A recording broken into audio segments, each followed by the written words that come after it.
There dwelt a knight in Grianag of the land of the West, who had 3 daughters, and for goodness and beauty they had not their like in all the isles. All the people loved them, and loud was the weeping when, one day, as the 3 maidens sat on the rocks on the edge of the sea, dipping their feet in the water, there arose a great beast from under the waves, and swept them away beneath the ocean, and none knew whither they had gone, or how to seek them. Now there lived in a town a few miles off a soldier who had 3 sons, fine youths and strong, and the best players at shinny in that country. At Christmastide that year, when families met together and great feasts were held, Ian, the youngest of the 3 brothers, said, "Let us have a match at shinny on the lawn of the knight of Grianag, for his lawn is wider and the grass smoother than ours." But the others answered, "Nay, for he is in sorrow, and he will think of the games that we have played there when his daughters looked on." "Let him be pleased or angry as he will," said Ian, "we will drive our ball on his lawn to-day." And so it was done, and Ian won 3 games from his brothers. But the knight looked out of his window and was wroth, and bade his men bring the youths before him. When he stood in his hall and beheld him, his heart was softened somewhat, but his face was angry as he asked, "Why did you choose to play shinny in front of my castle when you knew full well that the remembrance of my daughters would come back to me? The pain which you have made me suffer, you shall suffer also." "Since we have done you wrong," answered Ian, the youngest, "build us a ship, and we will go and seek your daughters. Let them be to windward or to leeward, or under the 4 brown boundaries of the sea. We will find them before a year and a day goes by, and will carry them back to Grianag." In 7 days the ship was built, and great store of food and wine placed in her, and the 3 brothers put her head to the sea and sailed away. And in 7 days the ship ran herself on to a beach of white sand, and they all went ashore. They had none of them ever seen that land before, and looked about them. Then they saw that, a short way from them, a number of men were working on a rock, with one man standing over them. "What place is this?" asked the eldest brother. And the man who was standing by made answer, "This is the place where dwell the 3 daughters of the knight of Grianag, who are to be wedded to-morrow to 3 giants." "How can we find them?" asked the young man again, and the overlooker answered, "To reach the daughters of the knight of Grianag you must get into this basket, and be drawn by a rope up the face of this rock." "Oh, that is easily done," said the eldest brother, jumping into the basket, which at once began to move up and up and up, till he had gone about half-way, when a fat black raven flew at him and pecked him till he was nearly blind, so that he was forced to go back the way he had come. After that the second brother got into the creel, but he fared no better, for the raven flew upon him, and he returned as his brother had done. "Now it is my turn," said Ian, but when he was half-way up the raven set upon him also. "Quick, quick!" cried Ian to the men who held the rope. "Quick, quick, or I shall be blinded!" And the men pulled with all their might, and in another moment Ian was on top, and the raven behind him. "Will you give me a piece of tobacco?" asked the raven, who was now quite quiet. "You rascal, am I to give you tobacco for trying to peck my eyes out?" answered Ian. "That was part of my duty," replied the raven, "but give it to me, and I will prove a good friend to you." So Ian broke off a piece of tobacco and gave it to him. The raven hid it under his wing, and then went on. "Now I will take you to the house of the big giant, where the knight's daughter sits sewing, sewing, till even her thimble is wet with tears." And the raven hopped before him till they reached a large house, the door of which stood open. They entered and passed through one hall after the other, until they found the knight's daughter, as the bird had said. "What brought you here?" asked she, and Ian made answer, "Why may I not go where you can go?" "I was brought hither by a giant," replied she. "I know that," said Ian, "but tell me where the giant is, that I may find him." "He is on the hunting hill, answered she, and naught will bring him home save a shake of the iron chain which hangs outside the gate. But there, neither to leeward nor to windward, nor in the four brown boundaries of the sea, is there any man that can hold battle against him, save only Ian, the soldier's son, and he is now but 16 years old. And how shall he stand against the giant? In the land whence I have come there are many men with the strength of Ian, answered he. And he went outside and pulled at the chain, but he could not move it, and fell onto his knees. At that he rose swiftly, and gathering up his strength he seized the chain, and this time he shook it so that the link broke, and the giant heard it on the hunting hill, and lifted his head, thinking, "It sounds like the noise of Ian, the soldier's son," said he, "but as yet he is only 16 years old. Still, I had better look to it." And home he came. "Are you Ian, the soldier's son?" he asked as he entered the castle.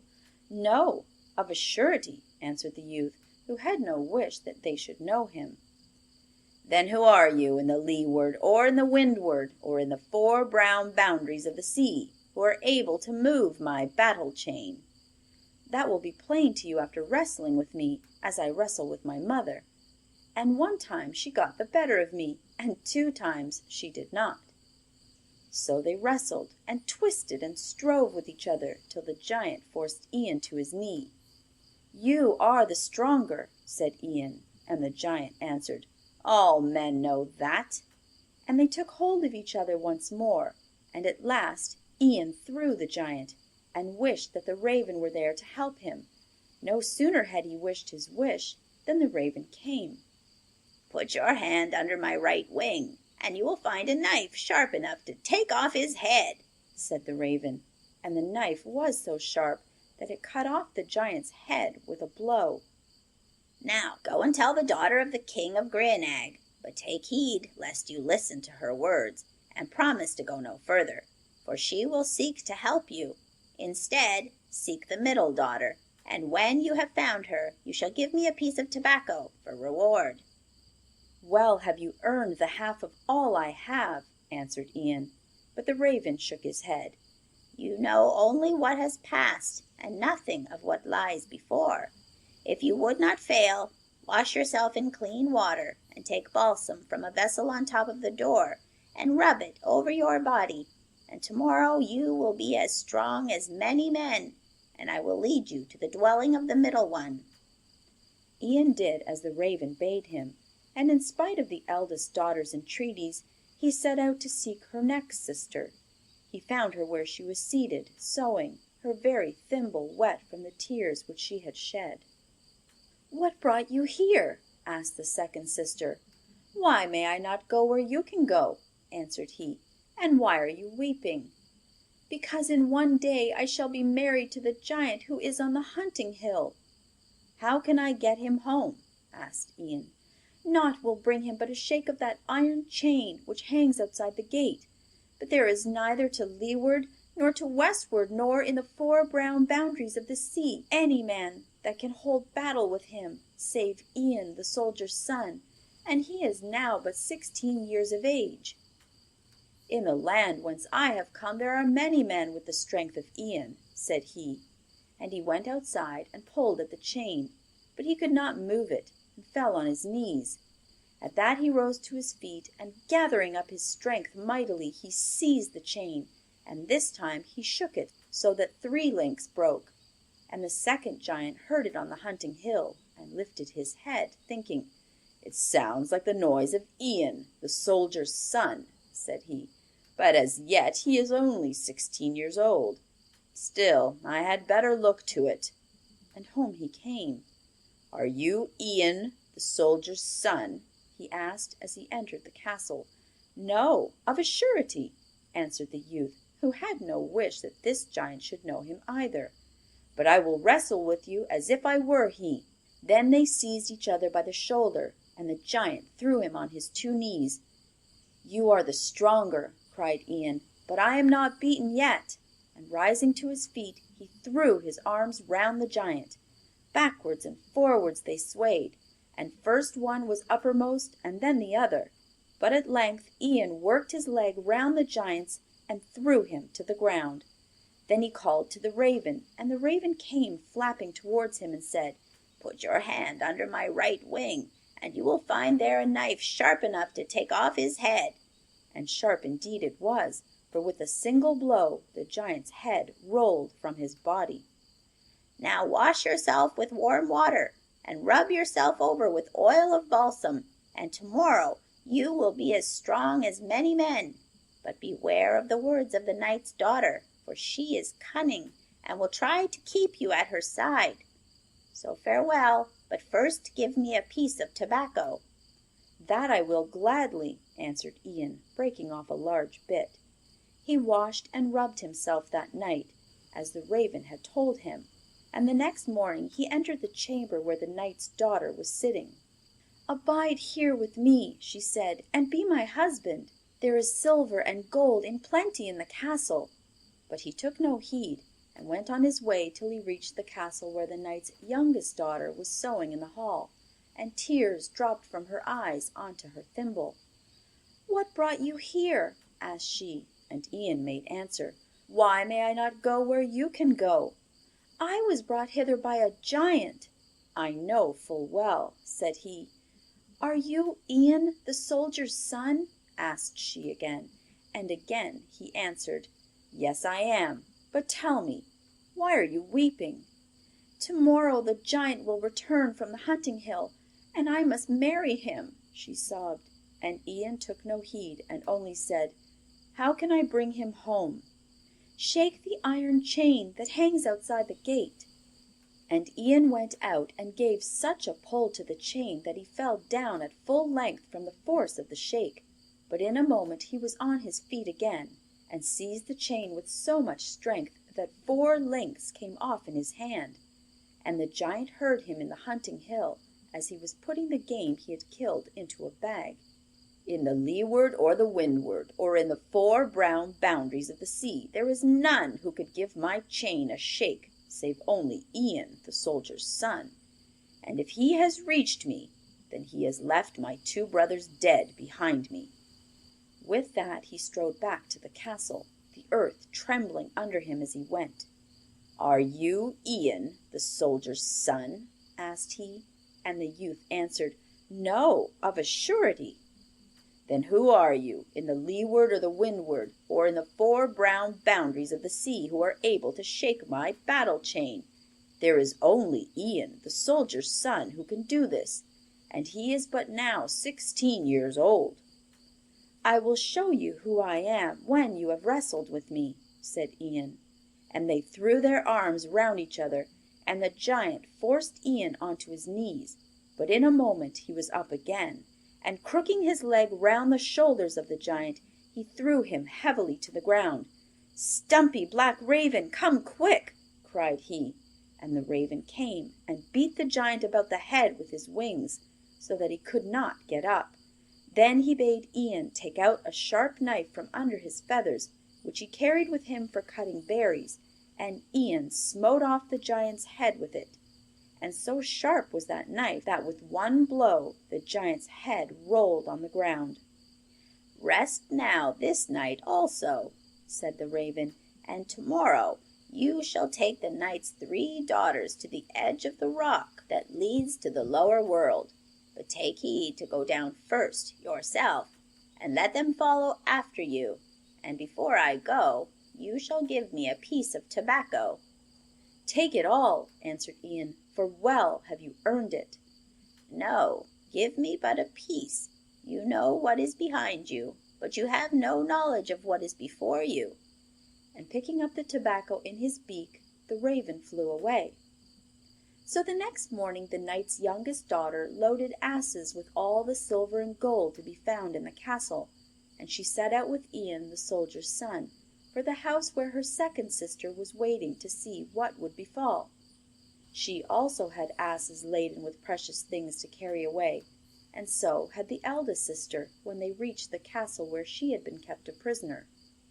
Together they all rode to the edge of the rock, and then Ian lay down and shouted, and the basket was drawn up, and in it they got one by one, and were let down to the bottom. When the last one was gone, Ian should have gone also, and left the three sisters to come after him. But he had forgotten the raven's warning, and bade them go first, lest some accident should happen. Only he begged the youngest sister to let him keep the little gold cap, which, like the others, she wore on her head, and then he helped them, each in her turn, into the basket. Long he waited, but wait as he might, the basket never came back, for in their joy at being free the knight's daughters had forgotten all about Ian, and had set sail in the ship that had brought him and his brothers to the land of Grianag. At last he began to understand what had happened to him, and while he was taking counsel with himself what had best be done, the raven came to him. "You did not heed my words," he said gravely. "No, I did not, and therefore am I here," answered Ian, bowing his head. "The past cannot be undone," went on the raven. "He that will not take counsel will take combat. This night you will sleep in the giant's castle. And now you shall give me a piece of tobacco." "I will, but I pray you stay in the castle with me." "That I may not do, but on the morrow I will come." And on the morrow he did, and he bade Ian go to the giant's stable, where stood a horse, to whom it mattered nothing if she journeyed over land or sea. "But be careful," he added, "how you enter the stable, for the door swings without ceasing to and fro, and if it touches you, it will cause you to cry out. I will go first and show you the way." "Go," said Ian, and the raven gave a bob and a hop, and thought he was quite safe, but the door slammed on a feather of his tail, and he screamed loudly. Then Ian took a run backwards and a run forwards, and made a spring, but the door caught one of his feet, and he fell fainting on the stable floor. Quickly the raven pounced on him, and picked him up in his beak and claws, and carried him back to the castle, where he laid ointments on his foot till it was as well as ever it was. "Now come out to walk," said the raven, "but take heed that you wonder not at aught you may behold, neither shall you touch anything. And first give me a piece of tobacco." Many strange things did Ian behold in that island, more than he had thought for. In a glen lay 3 heroes, stretched on their backs, done to death by 3 spears that still stuck in their breasts. But he kept his counsel and spake nothing, only he pulled out the spears, and the men sat up and said, "You are Ian, the soldier's son, and a spell is laid upon you to travel in our company to the cave of the black fisherman." So together they went till they reached the cave, and one of the men entered to see what should be found there, and he beheld a hag horrible to look upon, seated on a rock, and before he could speak she struck him with her club, and changed him into a stone, and in like manner she dealt with the other 3. At the last Ian entered. "These 3 men are under spells," said the witch, "and alive they can never be till you have anointed them with the water which you must fetch from the island of Big Women. See that you do not tarry." And Ian turned away with a sinking heart, for he would fain have followed the youngest daughter of the knight of Grianag. "You did not obey my counsel," said the raven, hopping towards him, "and so trouble has come upon you. But sleep now, and tomorrow you shall mount the horse which is in the giant's stable, that can gallop over sea and land. When you reach the island of Big Women, 16 boys will come to meet you, and will offer the horse food, and wish to take her saddle and bridle from her. But see that they touch her not, and give her food yourself, and yourself lead her into the stable, and shut the door, and be sure that for every turn of the lock given by the 16 stable lads you give 1. And now you shall break me off a piece of tobacco." The next morning Ian arose, and led the horse from the stable without the door hurting him, and he rode across the sea to the island of the Big Women, where the 16 stable lads met him, and each one offered to take his horse, and to feed her, and to put her into the stable. But Ian only answered, "I myself will put her in, and will see to her." And thus he did, and while he was rubbing her sides, the horse said to him, "Every kind of drink will they offer you, but see you take none, save whey and water only." And so it fell out, and when the 16 stable boys saw that he would drink nothing, they drank it all themselves, and one by one lay stretched around the board. Then Ian felt pleased in his heart that he had withstood their fair words, and he forgot the counsel that the horse had likewise given him, saying, "Beware lest you fall asleep, and let slip the chance of getting home again." For while the lads were sleeping, sweet music reached his ears, and he slept also. When this came to pass, the steed broke through the stable door and kicked him and woke him roughly. "You did not heed my counsel," said she, "and who knows if it is not too late to win over the sea? But first take that sword which hangs on the wall, and cut off the heads of the 16 grooms." Filled with shame at being once more proved heedless, Ian arose and did as the horse bade him.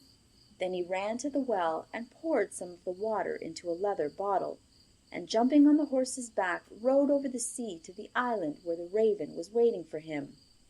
"Lead the horse into the stable," said the raven, "and lie down yourself to sleep, for tomorrow you must make the heroes to live again, and must slay the hag. And have a care not to be so foolish tomorrow as you were today." "Stay with me for company," begged Ian, but the raven shook his head and flew away. In the morning Ian awoke, and hastened to the cave where the old hag was sitting, and he struck her dead as she was, before she could cast spells on him. Next he sprinkled the water over the heroes, who came to life again, and together they all journeyed to the other side of the island, and there the raven met them. "At last you have followed the counsel that was given you," said the raven, "and now, having learned wisdom, you may go home again to Grianag. There you will find that the knight's 2 eldest daughters are to be wedded this day to your 2 brothers, and the youngest to the chief of the men at the rock. But her gold cap you shall give to me, and if you want it, you have only to think of me, and I will bring it to you. And one more warning I give you. If anyone asks you whence you came, answer that you have come from behind you, and if anyone asks you whither you are going, say that you are going before you."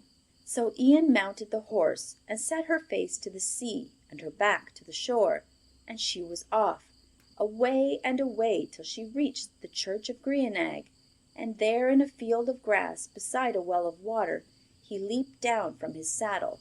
"Now," the horse said to him, "draw your sword and cut off my head."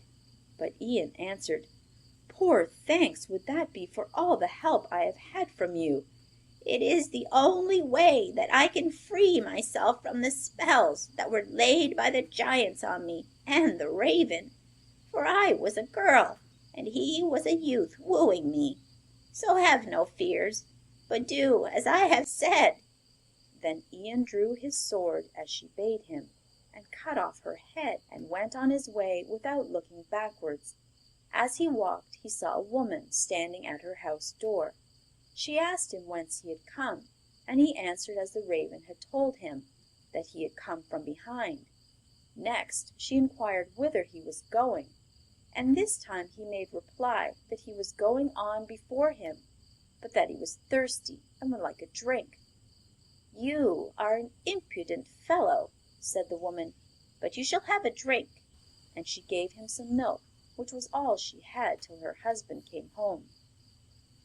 "Where is your husband?" asked Ian, and the woman answered him, "He is at the knight's castle, trying to fashion gold and silver into a cap for the youngest daughter, like unto the caps that her sisters wear, such as are not to be found in all this land.